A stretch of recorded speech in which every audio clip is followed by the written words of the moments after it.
After losing my husband, I planned a special Christmas dinner to bring my family together.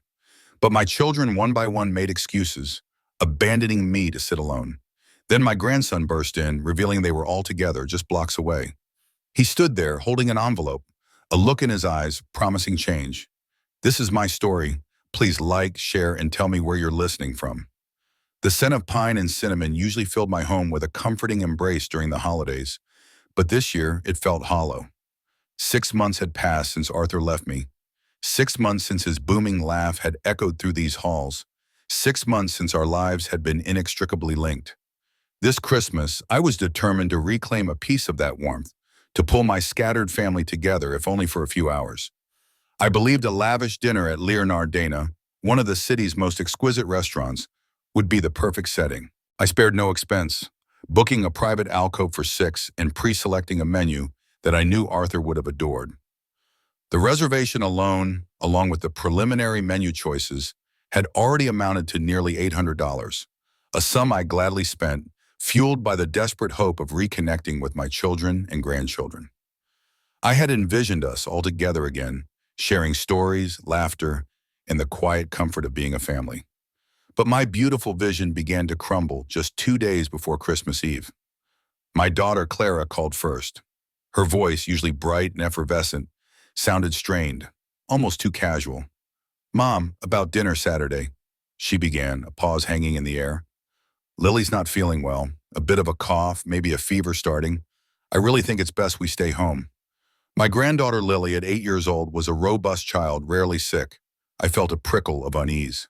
"Oh, darling, I'm so sorry to hear that," I said, trying to keep my voice light. "Is it serious? Perhaps I could come over, help you with her." "No, no, Mom, really," she rushed. "It's nothing, just a little bug. She'll be fine. But it means we can't make it to Leonardana. So sorry." Her tone was dismissive, an odd hurry to end the call, almost as if she were reading from a script. An hour later, my son Thomas called. "Mom, horrible news," he announced, his voice tight with what he clearly intended to sound like stress. "A major work emergency just came up. I have to fly out first thing Saturday morning, completely unavoidable. I'm so gutted to miss dinner, especially after you've arranged something so special." I asked about the nature of the emergency, but his answers were vague, evasive. He quickly changed the subject, showering me with apologies that felt more like placations than genuine regret. Then Daniel, my youngest son, telephoned. His excuse was an elaborate tale of a catastrophic car breakdown. "Mom, you won't believe it," he began, his voice laced with theatrical despair. "The transmission just went, completely seized up on the highway. I'm stranded, had to get it towed, and it's going to take days to fix. No way I can make it into the city for dinner. So sorry." The story stretched on, full of dramatic details about smoke and grinding metal. I listened, my heart sinking lower with each fabricated word. The pattern was undeniable. 3 separate excuses, each delivered with a strained air of urgency, each just plausible enough to deflect immediate suspicion, yet collectively forming a mosaic of deliberate avoidance. They weren't just canceling, they were coordinating. My children were actively, intentionally trying to avoid me. The realization hit me like a physical blow, a cold dread seeping into my bones. They were managing me, handling me with polite lies, as if I were a delicate antique that couldn't handle the truth. The sting of betrayal was sharp, far more painful than the simple disappointment of a canceled dinner. It was a conscious effort to keep me at a distance, to exclude me. Despite the profound hurt, when Saturday evening arrived, I found myself inexplicably driving towards Leonardana. The thought of spending Christmas Eve alone in my silent house, surrounded by Arthur's ghosts and my own crushing loneliness, was simply unbearable. Perhaps a part of me hoped they might reconsider, might appear. Or perhaps I simply couldn't face the emptiness, needed to be among people, even if they were strangers. I dressed carefully, a dark velvet dress that Arthur had loved, a string of pearls, and applied a touch more lipstick than usual. I would not allow myself to appear broken. The restaurant was a symphony of warmth and light, gleaming silver, sparkling crystal, and the soft murmur of happy conversations filled the air. A maitre d' escorted me to my table, set for 6, conspicuously empty. I sat, feeling like an exhibit, the sole inhabitant of a vast, silent island in a sea of joy. I ordered a bottle of Arthur's favorite Bordeaux, a rich, full-bodied red that always reminded me of his robust spirit. The waiter poured a glass and I raised it, not in a toast, but in a silent, mournful acknowledgement of what was lost and what I was losing again. My gaze drifted across the room, past laughing children and couples holding hands, finally settling on a large table nearby. A family 3 generations was gathered there. A grandmother with silver hair like mine held a tiny baby, her face alight with pure joy. Her daughter leaned in, whispering something that made them both laugh, while a young man, clearly the father, watched with an affectionate smile. Their genuine happiness, their effortless connection, was a stark mirror to my own desolate table. A single tear traced a path down my cheek, then another until my vision blurred. I was crying for Arthur, for the Christmas we would never share, and for the family I had, who clearly no longer wanted to share it with me. The loneliness I had sought to escape at home had followed me here, amplifying itself in the opulent setting, mocking me with its stark contrast. Suddenly, a commotion at the entrance jolted me from my reverie. The heavy oak doors burst open, and a figure emerged, flushed and determined. It was Leo, my grandson. His usually neat brown hair was disheveled, his eyes wide and bright, and he was breathing heavily as if he had run a great distance. He scanned the room wildly, his gaze darting from table to table until it landed on me. Confusion replaced my sorrow. "Leo, darling, what are you doing here?" I asked, my voice barely a whisper. "Why aren't you with Clara and Lily? Is Lily feeling worse?" My mind raced, fearing the worst. He stumbled towards my table, still catching his breath. His eyes, usually so guarded, were filled with a mixture of anger and something else, something akin to sorrow. He placed his hands on the table, leaning forward slightly. "Grandma," he panted, his voice raw, "they're not sick. Lily's fine. They're all together. Clara, Thomas, Daniel, they're all at Romano's, just 2 blocks away." My breath hitched. Romano's, a casual Italian place, not Leonard Dana. The pieces clicked into place, forming a picture far more sinister than I had imagined. They weren't just avoiding me, they were actively celebrating without me, mere blocks away, while I sat here, broken and alone. "They've been planning this, Grandma," Leo continued, his voice steadying, hardening, "for weeks. A secret family Christmas. They said you wouldn't understand. That you'd make it about Grandpa Arthur, and they just wanted a normal Christmas." His words were a dagger, twisting deep into my already wounded heart. Then he reached into his jacket pocket and pulled out a thick manila envelope, placing it firmly on the white tablecloth between us. His gaze met mine, unwavering. "I couldn't let them do this to you anymore." The manila envelope lay between us on the pristine white tablecloth, stark against the festive decor. It wasn't just paper. It felt like a silent, heavy stone dropped into the already murky waters of my evening. My children were at Romano's, celebrating Christmas without me, a betrayal that still echoed in my ears. Now this, my mind already reeling, struggled to grasp the full implications.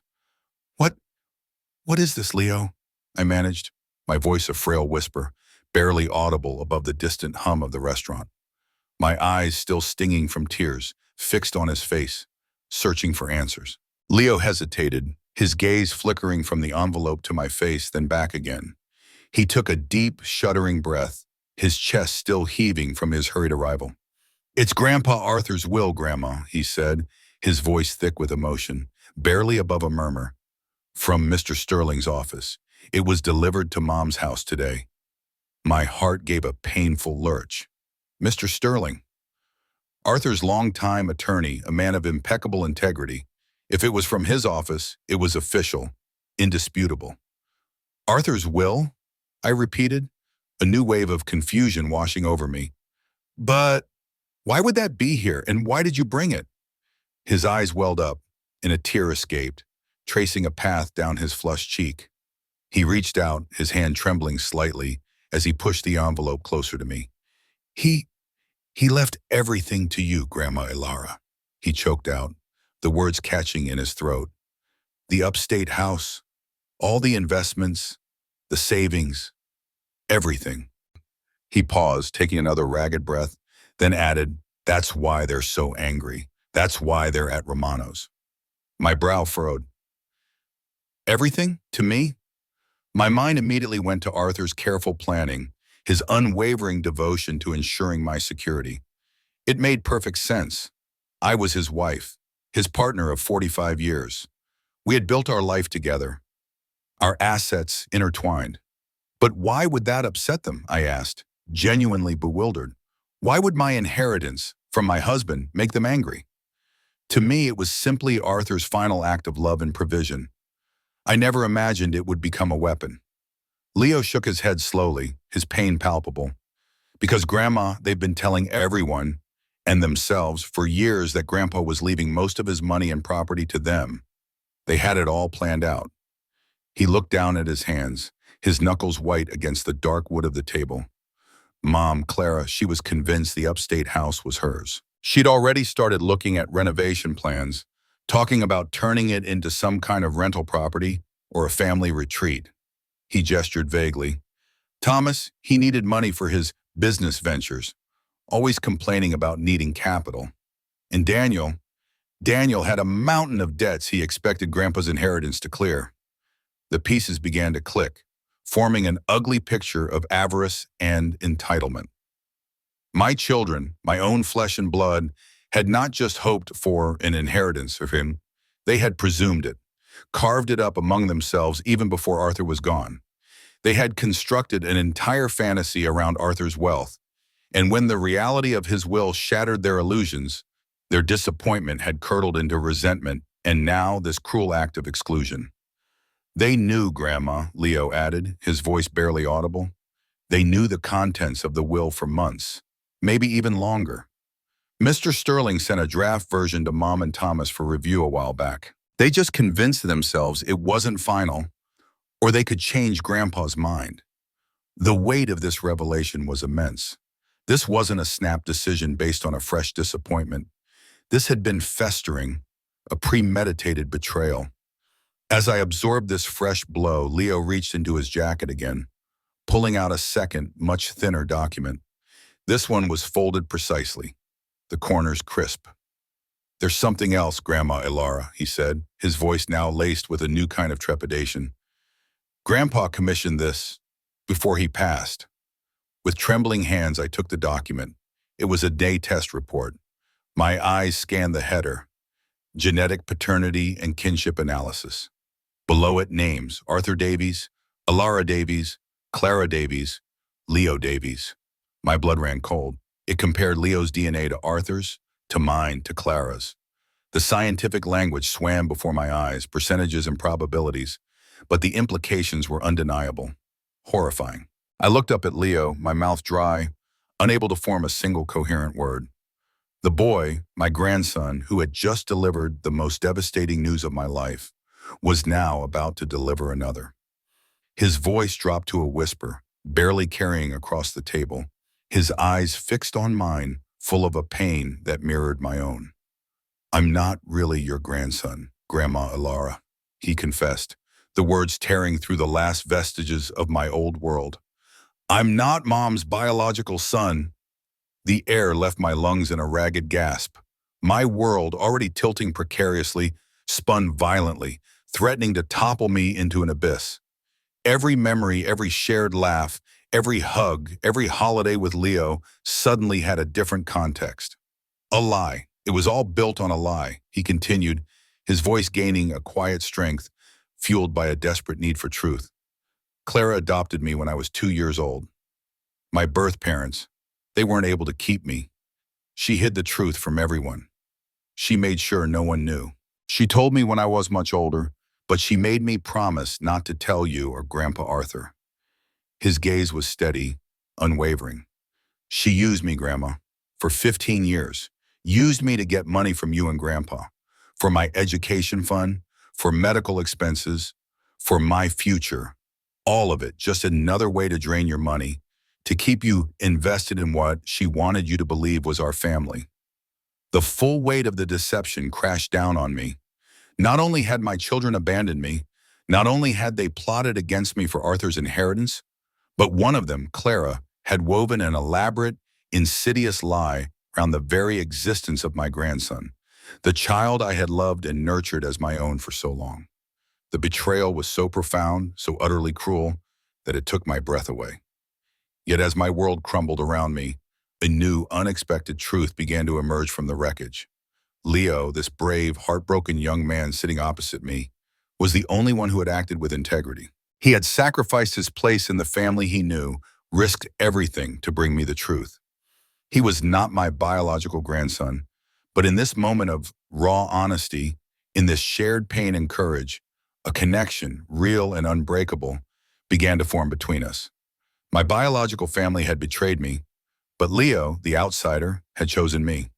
The restaurant's opulent restroom felt like a sanctuary, a temporary escape from the seismic shifts occurring at my table. I locked the door behind me and leaned against the cool marble counter, my reflection staring back at me from the gilded mirror. My usually composed features were a mess: tear-streaked mascara, a pallor that spoke of shock, and eyes that held a profound, raw pain. But beneath the surface of my distress, something new flickered.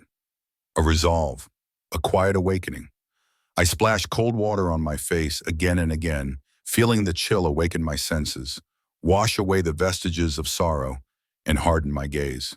The woman staring back at me was still Alara, but she was no longer merely a grieving widow or a heartbroken mother. She was someone who had been deeply wronged, and the shock had given way to a steely determination. When I returned to the table, Leo looked up, his expression a mixture of guilt and concern. "Are you all right, Grandma?" he asked, his voice gentle. "I will be," I replied, a new firmness in my tone. I gestured towards the untouched plate of food the waiter had quietly placed before him while I was gone. "Eat something, Leo, you look exhausted. We have much to discuss." The steak and potatoes, once a symbol of my abandoned dinner, now seemed an incidental detail.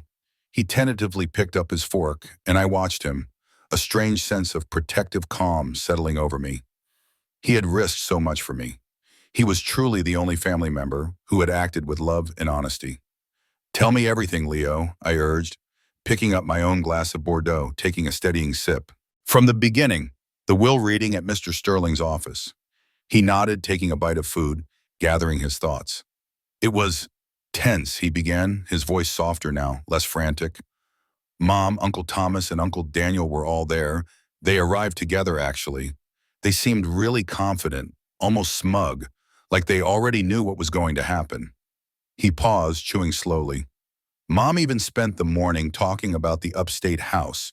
She got a call from Mr. Sterling's office about 3 weeks ago, telling her the will was ready for a final review. She took that as a sign that everything was going her way. She was so excited, going on and on about how she was going to gut and renovate and turn it into some kind of modern retreat. She even had blueprints for an open concept kitchen and a master suite with a new patio." My heart ached at the casual cruelty of her words. That upstate house wasn't just a property. It was Arthur's in my dream. It was where we had planned to spend our golden years, tending to the garden, watching the sunsets over the lake. Every plank, every window, every tree held a memory. To hear Clara speak of gutting and renovating it so flippantly, even before Arthur was cold in his grave, was a fresh wound. "So Mr. Sterling started reading," Leo continued, his narrative bringing me back to the present. "He went through the usual formalities, small bequests to a few charities Arthur supported, then some personal items for the grandchildren, Grandpa's old watch to me, a necklace for Lily, things like that." My mind raced. These were tokens of affection, but the significant assets, the very foundations of Arthur's life work, remained unspoken. The tension in the room, even as Leo described it, was palpable. "And then," Leo said, his voice dropping, "he got to the bulk of the estate, the main house, the investments, the savings. He announced that it was all left to you, Grandma. Every single penny, every single property." He paused, letting the words hang in the air, allowing me to fully absorb their weight. He then vividly described the scene. "Mom's face, it went completely white, Grandma, like she'd seen a ghost. Uncle Thomas immediately started arguing, saying there must be a mistake, that Grandpa would never do that. He kept insisting Arthur had promised him capital for his business. Uncle Daniel just sat there with his mouth open, gaping like a fish, repeating, "This isn't fair. This isn't fair," over and over again. A bitter, almost triumphant understanding settled over me. Arthur, my brilliant, perceptive Arthur, had seen through them all. He had always known their true nature, their avarice, their entitlement. Mr. Sterling, he was very calm, very professional, Leo explained. He just cleared his throat and stated that the will was clear. He said it had been updated 6 months before Grandpa died, leaving everything, absolutely everything, to you. He even mentioned that Grandpa had been very firm about it, making sure there were no ambiguities. 6 months. That was around the time Arthur had started his quiet observations, his subtle tests of their loyalty, their genuine affection. He had seen their greed escalating. He had seen their calculating eyes. And he had protected me even then. And then, Leo added, his voice gaining a dramatic edge, Mr. Sterling mentioned one exception. He said if anything were to happen to you, Grandma Alara Idusfalmo, then the estate would be divided equally among all the grandchildren. He specifically said it would bypass the middle generation entirely. My breath hitched. My children, Thomas, Clara, and Daniel, completely cut out. This wasn't just a will, it was a carefully constructed fortress, designed to shield me and then to ensure that the next generation, those who still held a glimmer of innocence, were provided for, without the corrupting influence of their parents. Arthur had not only protected me from them, but had also ensured that their machinations would gain them nothing in the end. He had truly thought of everything.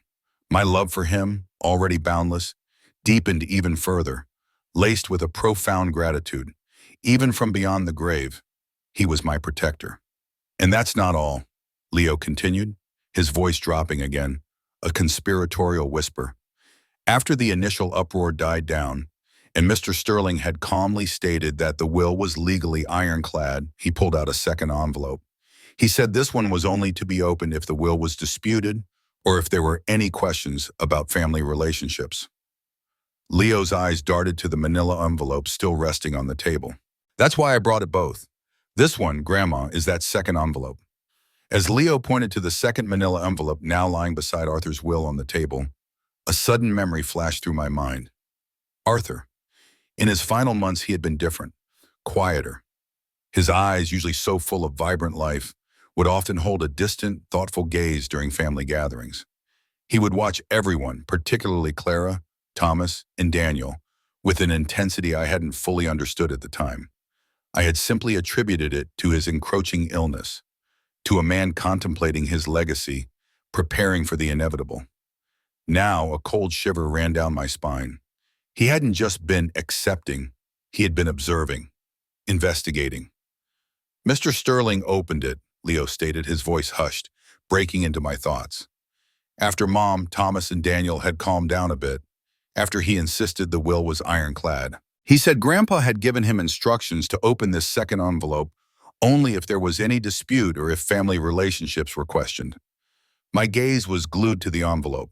The first DNA test I'd seen had compared Leo's DNA to my immediate family. What could be in this one? Inside, Leo continued, were more DNA test results, this time comparing my DNA to everyone in the room, and a letter from a private investigator. The words hung heavy in the air, a sense of dread tightening in my chest. Everyone in the room, I repeated, my voice barely a whisper. What did they show? Leo took a deep breath, his young face etched with sorrow. They showed I wasn't biologically related to anyone. Not to Mom, not to Uncle Thomas, not to Uncle Daniel, not even to you, Grandma Alara. He looked at me, his eyes pleading for understanding. Mom's story, about adopting me from a distant cousin who had passed away, it was all a complete fabrication, a lie. The ground beneath me seemed to give way. The initial shock of him not being Clara's biological son was one thing, but to hear he wasn't related to any of us, that the entire foundation of his presence in our family was a deliberate construction, was devastating. Clara had meticulously crafted a narrative, a backstory that had made perfect sense to us, tying Leo directly into our lineage, making him truly our blood, our family. The investigator's report, Leo explained, his voice becoming clearer, more resolute, detailed how Mom had adopted me informally from a teenage mother when I was 2. There were no blood ties, no distant cousins, nothing. She made it all up, Grandma. A wave of nausea washed over me. All those years, all those holidays, all those moments of genuine affection built on such a colossal, cold-blooded lie. My mind struggled to process the sheer audacity, the depth of Clara's deceit. But why? I choked out, the word thick with pain. Why would she do such a thing? Why lie about something so fundamental? Leo let out a short, bitter laugh, devoid of humor.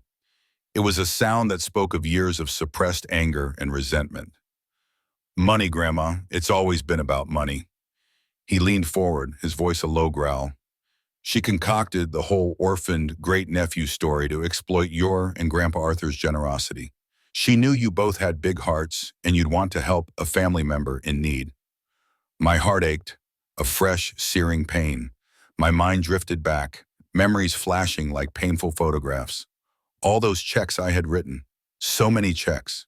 For Leo's school supplies, his new clothes, his sports equipment, summer camps, tutoring for his math struggles.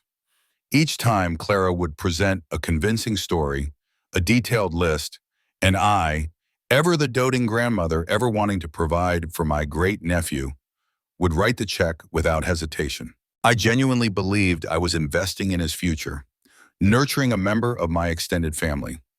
The true beneficiary, I now realized, had always been Clara.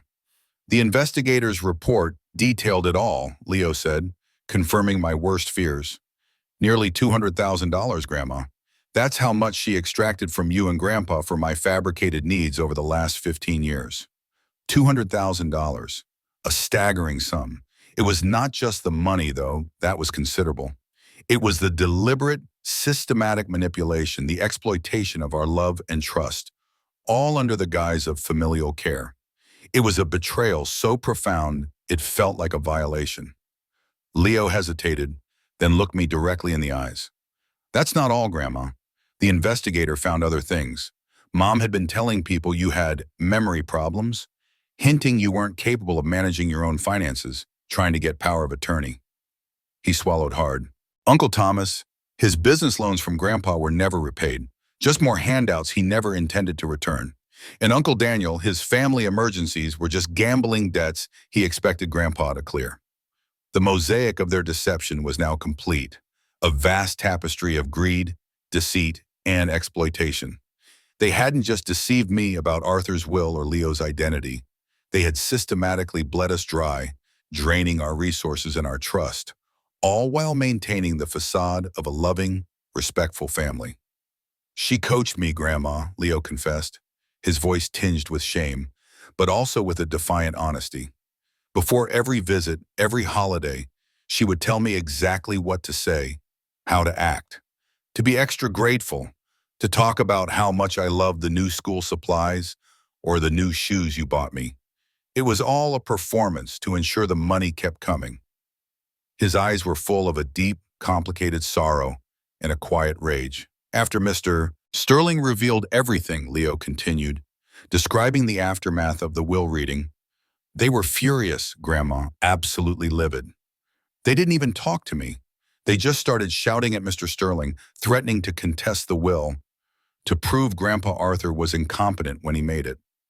They were already calling other lawyers, plotting their next move.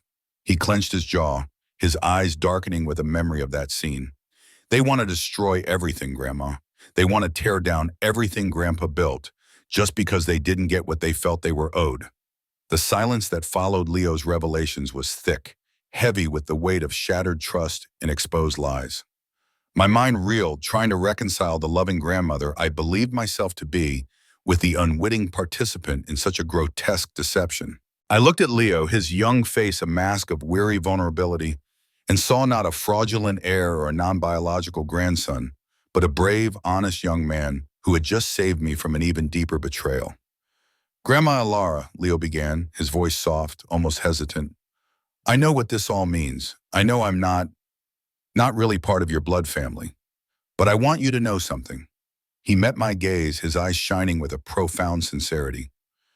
Your love, Grandpa Arthur's love, it always felt real to me. Even if the circumstances were orchestrated, your care, your kindness, it wasn't fake. I felt it. He paused, taking a breath. You were more of a real grandmother to me than anyone else in this family has been real family. His words struck a chord deep within me, silencing the last vestiges of doubt. He was right. Love wasn't just about blood. It was about connection, about shared moments, about being there for each other. And Leo, in this moment, had truly been there for me. After Mr. Sterling read everything, Leo continued, describing the chaotic aftermath in the lawyer's office. Mom, Uncle Thomas, and Uncle Daniel were so consumed by their rage and scheming, they didn't even notice me leave. They were yelling, pacing on their phones with other lawyers. He shook his head at the memory. I just slipped out. I grabbed the envelopes, and I left. I knew I had to get to you. He had rushed, taken the subway, then run 8 blocks in the cold Christmas Eve air, propelled by a force stronger than any family obligation. I couldn't let them do this to you anymore, Grandma, he reiterated, his eyes brimming with a fierce protectiveness that felt both familiar and incredibly new. A powerful surge of hope, a warmth I hadn't felt in months, bloomed in my chest. True family, I realized, was not defined by DNA or inherited titles. It was defined by showing up, by choosing love, honesty, and loyalty, even when it was difficult. My biological children had failed that test spectacularly, but Leo, the stranger, had passed it with flying colors. Leo, I said, reaching across the table to take his hand, my voice thick with emotion. You are staying with me tonight, and for as long as you need to. My home is your home. You risked everything for me, and I won't let you face this alone. He nodded, a silent acceptance, his grip firm. A glimmer of relief, perhaps even joy, flickered in his eyes. He had been adrift, caught between 2 lies, and now he had found an anchor. Later, back at my apartment, the opulent grandeur of Leonard Dana replaced by the familiar comfort of my living room, we sat in companionable silence, sipping hot tea.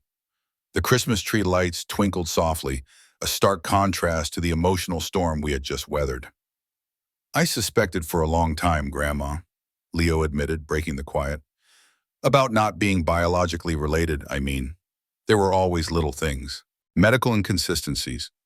When I was younger and Mom would take me to the doctor, they'd ask about family medical history, and she'd get really tense, really panicked. She'd always just say, "Oh, it's fine. We don't have anything serious in our family." It felt off. He paused, staring into his tea. And sometimes I'd overhear fragments of conversations. Don't let him find out. He'll never understand. I just put it down to adult secrets, but now it all makes sense. My heart ached for the quiet confusion he must have endured, the gnawing feeling that something fundamental was being withheld from him. And what about the money, Leo? I asked softly, needing to understand the full extent of Clara's manipulation. He nodded, a bitter expression on his face. I noticed a pattern. Every time you or Grandpa were generous, Clara would get this satisfied look on her face. Then she'd pull me aside and coach me on exactly what to say for the thank you calls. How to sound grateful, how to mention what the money was for, even if it wasn't always actually used for that. He sighed, a profound weariness in his voice. I genuinely loved spending time with you and Grandpa. Those were my favorite times, but as I got older, I started to understand. I was being used as emotional leverage. I was the prop in their play. My anger, which had been simmering beneath the surface, flared. To manipulate a child, to weaponize their innocence for financial gain, was a despicable act. Clara, my own daughter, had sunk to depths I never imagined possible. There's more, Grandma, Leo said, his voice dropping again, a sense of urgency returning. After I left Mr. Sterling's office, I went back to Clara's house briefly to grab a few things. I overheard them. They were on a conference call with a lawyer. He looked at me, his eyes wide with concern. They're not just angry, Grandma. They have a plan. They're going to challenge the will. They're going to claim Grandpa was not of sound mind when he signed it, that he was being manipulated by you. The accusation hung in the air, a cruel irony. They, the master manipulators, were now accusing me. And that's not the worst of it, Leo continued, his voice tight. They're also planning to use the DNA results. They want to declare me a fraudulent heir. They think if they can prove I'm not biologically related, they can void the parts of the will that mention me, and potentially use it to cast doubt on the entire document, especially the part that says if something happens to you, everything goes to the grandchildren. The audacity of their treachery was breathtaking. They were not only trying to steal Arthur's legacy, but they were prepared to throw an innocent child under the bus, using his very existence as a weapon simply to satisfy their greed. But they had underestimated Arthur, and they had certainly underestimated Leo, and now they had underestimated me. The silence in my living room was deafening after Leo finished speaking. The soft glow of the Christmas tree lights now seemed to mock the darkness of the revelations. My children, my own flesh and blood, were not only planning to contest Arthur's will, not only intending to publicly expose Leo as a fraudulent heir, but their ultimate goal was to strip me of my autonomy. They were going to try to have you declared incompetent, Grandma, Leo clarified, his voice quiet, almost mournful. They said they'll use your poor judgment in supporting a non-biological child as evidence. They think they can convince a court that you're not fit to manage your own affairs. My breath caught in my throat. Incompetent. The word echoed like a death knell in my mind. They wanted to control me, control Arthur's money, control my very life. They were willing to destroy my dignity, my relationships, and my independence, all for the sake of greed. This wasn't just about money anymore. It was about power, about absolute control. The thought of them, my children, becoming my guardians, managing my finances, making decisions for me, filled me with a cold, righteous fury. They would not only take my money, but they would take my freedom, my identity. But then, a flicker, a spark of defiance, fueled by the sheer audacity of their plan. They wanted to play dirty? Very well. They think they can do that? I asked, my voice rising, not in fear, but in a burgeoning anger. They think they can take everything from me? My husband's legacy, my dignity, even my own mind? I looked at Leo, my gaze hardening. They have another thing coming. A fierce determination settled over me, replacing the shock and sorrow. We will beat them, Leo. We will beat them at their own game. A faint smile touched Leo's lips, a fierce determination mirroring my own in his eyes. He had found his courage, and I mine. We were an unlikely alliance, the aggrieved widow and the fraudulent heir, but we were united in our resolve. The next morning, Christmas Day, I woke with a clarity I hadn't felt in months.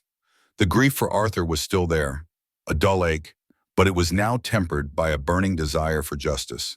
I dressed carefully, picked up the phone, and with a steady hand, dialed at Mr. Sterling's office.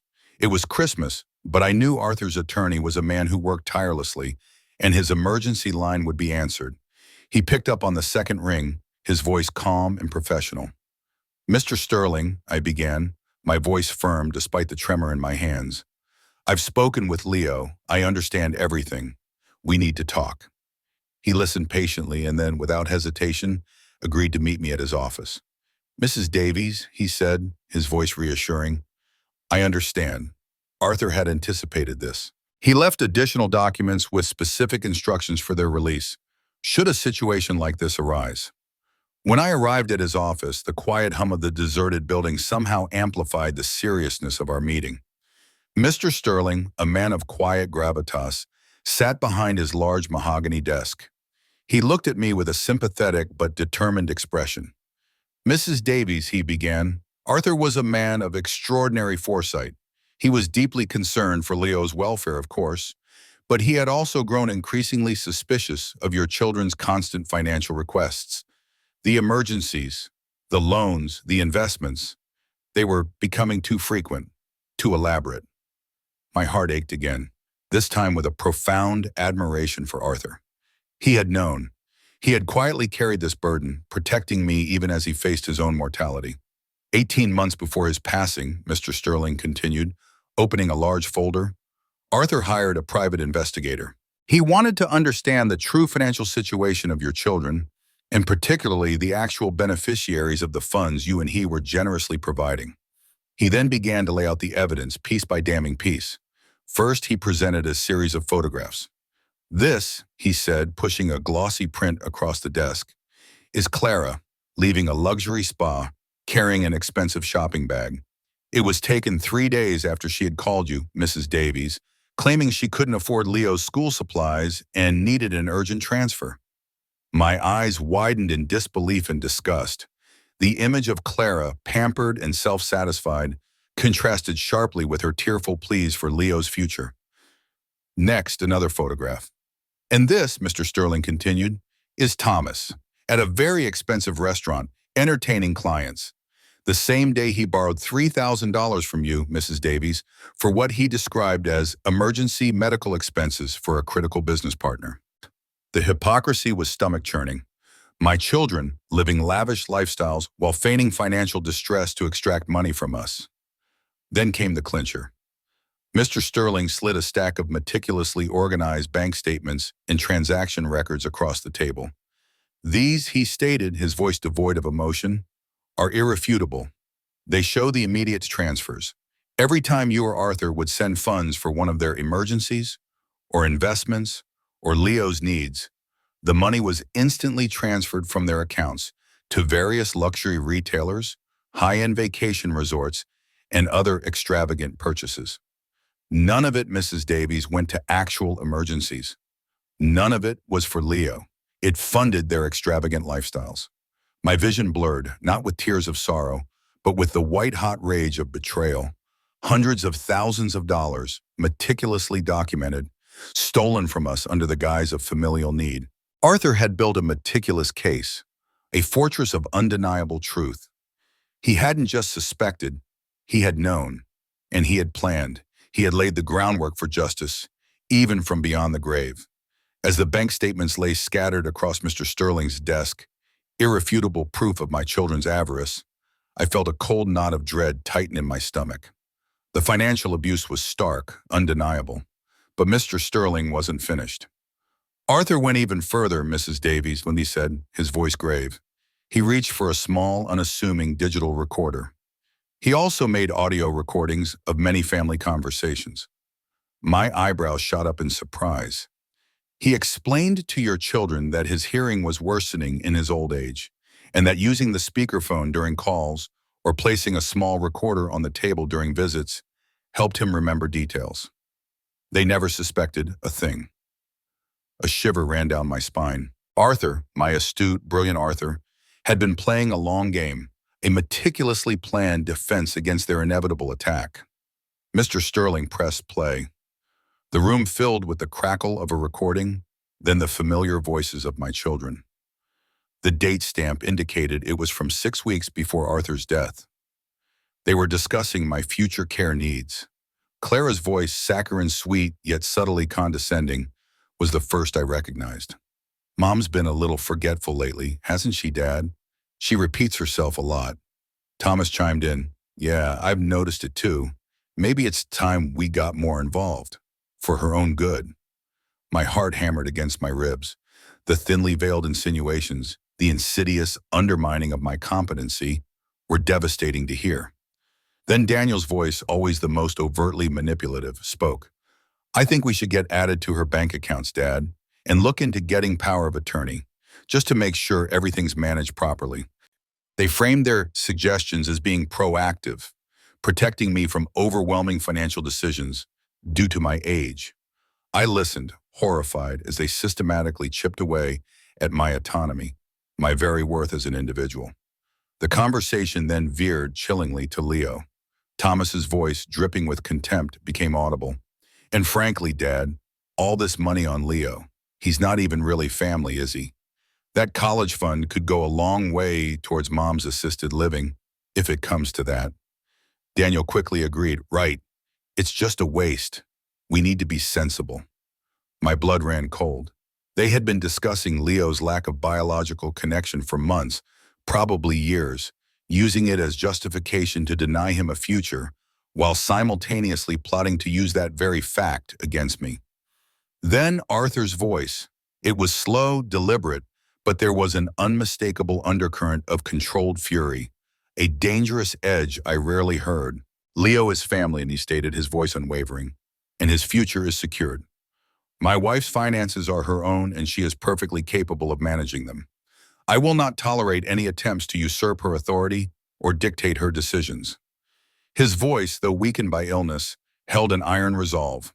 He firmly rebuffed their attempts, dismissing their thinly veiled greed as concern. The recording ended shortly after, leaving an oppressive silence in the room. Mr. Sterling paused the recorder. "That, Mrs. Davies," he said quietly, "is just one of 12 such recordings. Each one, in its own way, reveals the systematic, long-term patterns of your children's financial manipulation and their insidious attempts to strip you of your autonomy and independence, all while feigning concern for your well-being." I sat, stunned. The audio recordings were a stark, brutal window into the true nature of my children. They weren't just greedy, they were cruel, calculating, and utterly devoid of genuine affection. They saw me and Arthur not as parents, but as an ATM and a means to an end. Mr. Sterling then pushed another set of documents across the desk. "Our comprehensive financial analysis," he explained, "shows that between the two of you over the last 15 years, you gave your children a total of $847,000. And as the investigators' reports show, almost all of that went towards funding their luxury lifestyles, not genuine needs or emergencies. $847,000, nearly $1 million. The number was staggering, incomprehensible. The sheer magnitude of their deception, the years of carefully crafted lies, twisted my stomach. And finally, my Mr. Sterling continued, the investigator also unearthed extensive email chains dating back 5 years. These emails detail their collaborative plans to manage mom and dad's money better and openly discuss how they would divide up assets once you and Arthur were no longer able to resist. My world, which had already been shattered, seemed to evaporate entirely. My children had been planning this for years, coordinating their efforts, exchanging emails about my money, about our lives, as if we were mere pawns in their elaborate game of financial chess.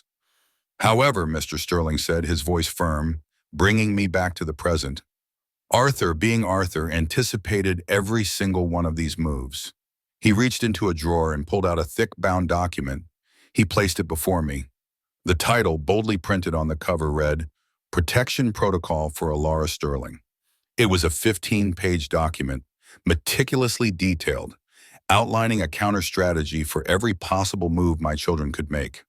Arthur had not just prepared a will, he had orchestrated a complete defense. He hadn't just suspected, he had known, and he had equipped me with the ultimate weapon, the truth, meticulously documented, legally sound, and irrefutable.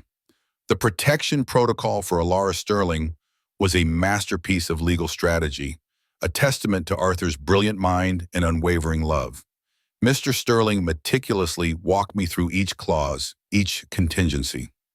The most critical and utterly devastating for my children was the no contest clause. Any heir, Mr. Sterling read aloud, his voice firm, who challenges the validity of this will or attempts to prove Mrs. Alara Sterling mentally incompetent, automatically forfeits any and all claim to the estate, present or future. A gasp escaped my lips. This was a legal trap, set with precise calculation. If Clara, Thomas, or Daniel tried to fight, they would lose everything, even their future inheritance should something happen to me.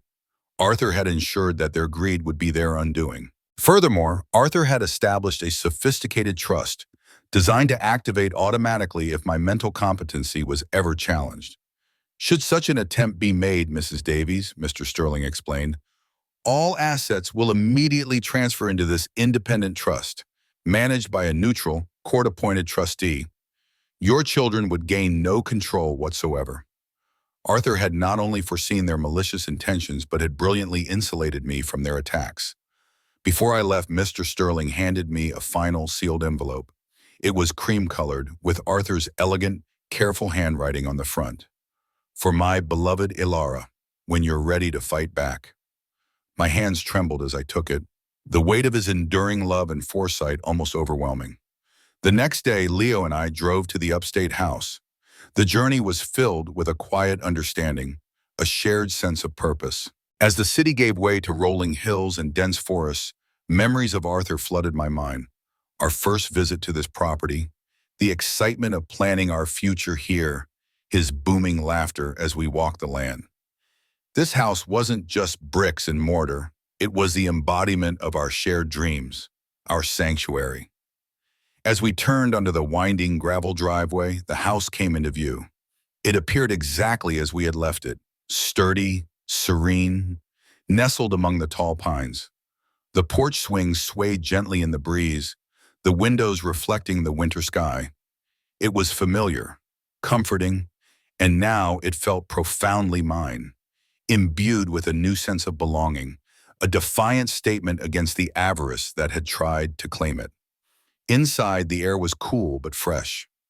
Everything was in its place, just as we had left it. I walked directly to Arthur's study, a room that always smelled faintly of old books and his pipe tobacco. On his meticulously organized desk, exactly where I knew it would be, was another envelope. This one, too, bore his distinctive handwriting. I sat in his worn leather chair, Leo standing quietly beside me. My fingers traced the elegant script before I carefully broke the seal. The letter was long, heartfelt, and written in his strong, steady hand. "My dearest Alara," it began, "if you are reading this, it means you have endured pain that I tried in my own clumsy way to prevent. For that, I am truly sorry. I saw their true nature, my love, for years. Not all at once, but in subtle shifts, in the calculating glint in their eyes, in the endless demands disguised as needs. I felt a tear trace a path down my cheek, not of sorrow, but of profound understanding. He had carried this burden alone to protect me.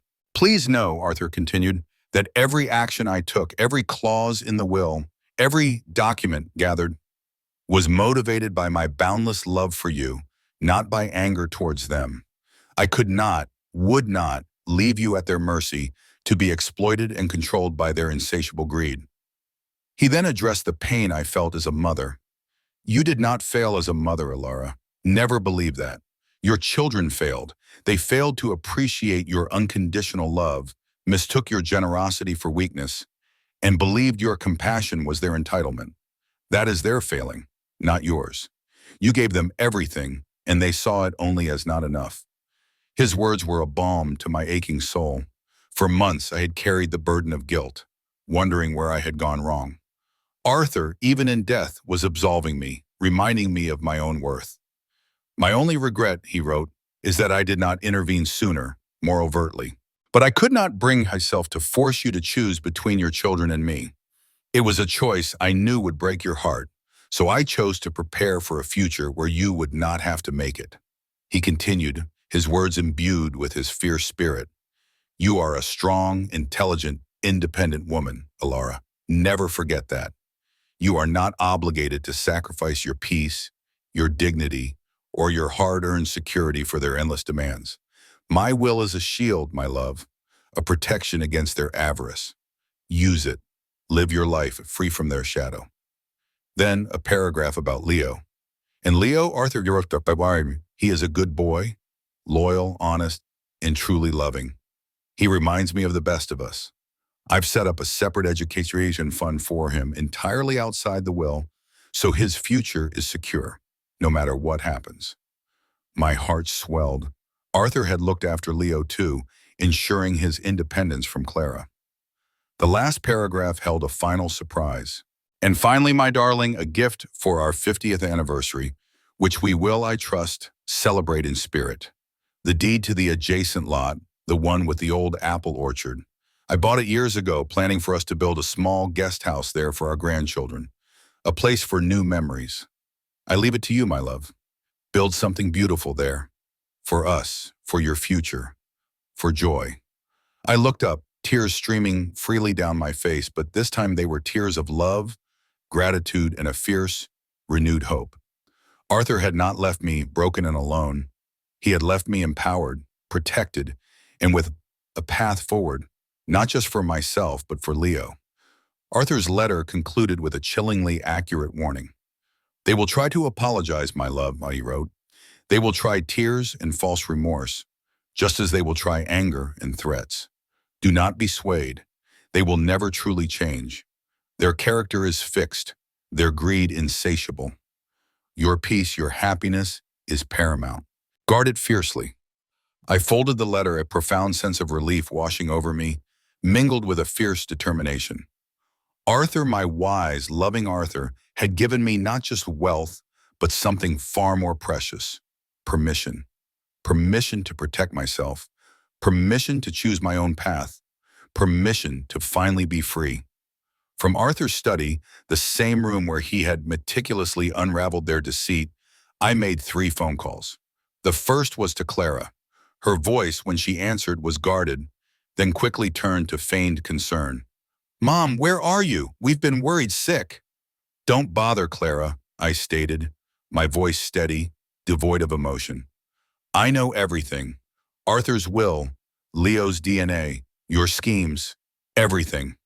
The line went silent for a moment. Then the tears began, a torrent of theatrical sobs. "Mom, please, you don't understand. Families forgive. You're letting that boy poison you against your own blood." "My blood," I retorted, a sharp edge to my voice, "abandoned me on Christmas Eve to plot against me. My blood used a child for financial gain. My blood planned to declare me incompetent. You call that family? No, Clara, I demand respect, and you lost any right to that years ago. This conversation is over." I hung up before she could utter another manipulative word. "Next, Thomas," he reacted with immediate anger, his voice booming through the phone. "What have you done, Mom? Leo's filled your head with lies. He's poisoning you against your own children." "Leo didn't poison me, Thomas," I countered, my voice firm. "He showed me the truth. He showed up when my own children deliberately excluded me. While you were plotting your next move, Leo was bringing me Arthur's will, the DNA results, and the investigator's report. He chose honesty, Thomas, something you and your siblings apparently forgot how to do." He sputtered, unable to formulate a coherent defense, and I ended the call, cutting off his indignant protests.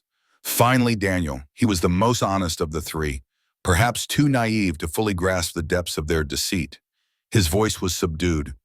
"Grandma, I know we handled things wrong. We got greedy, but you can't just cut us off."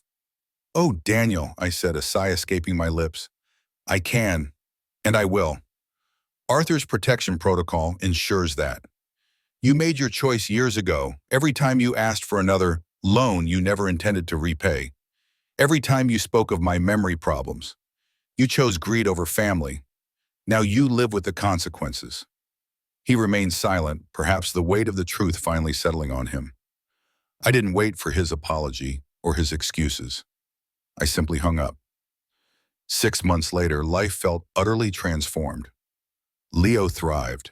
He had transferred to a new high school, one with a stellar arts program, and was blossoming into a thoughtful, creative young man. His sketchbook was always at hand, filled with intricate drawings and vibrant colors. He had found his voice, his passion. The guest cottage, designed entirely by Leo, was nearing completion on the adjacent lot.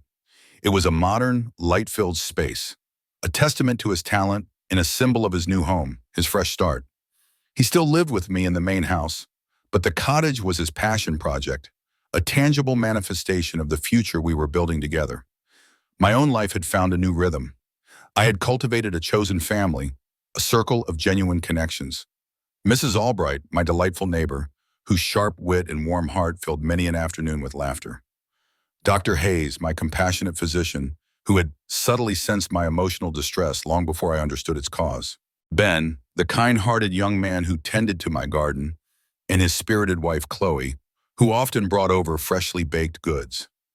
These were people who genuinely cared, who offered companionship without expectation, love without condition. One afternoon, I received a call from Amanda Sterling, Mr. Sterling's daughter and a junior partner at his firm. "Mrs. Davies," she began, her voice bright, "I have some wonderful news. Arthur left one final, rather extraordinary gift, a charitable fund, $200,000, to be distributed in your name to local charities of your choosing, in perpetuity." My breath hitched. Arthur, always thinking, always giving, even after all the wealth, the investments, the properties. His last gift was one of pure altruism, a way for me to continue his legacy of generosity, free from the manipulative hands of my children. I sat on the porch swing of the upstate house, the one Arthur and I used to share, Leo beside me, his sketches spread across his lap. The sun was setting, painting the sky in hues of orange and purple. You know, Leo, I said, watching the colors fade, Arthur's greatest gift to me wasn't the money or the house or even the protection protocol. It was the permission to build a life that truly makes me happy, a life free from expectation, from manipulation, a life built on truth and genuine love.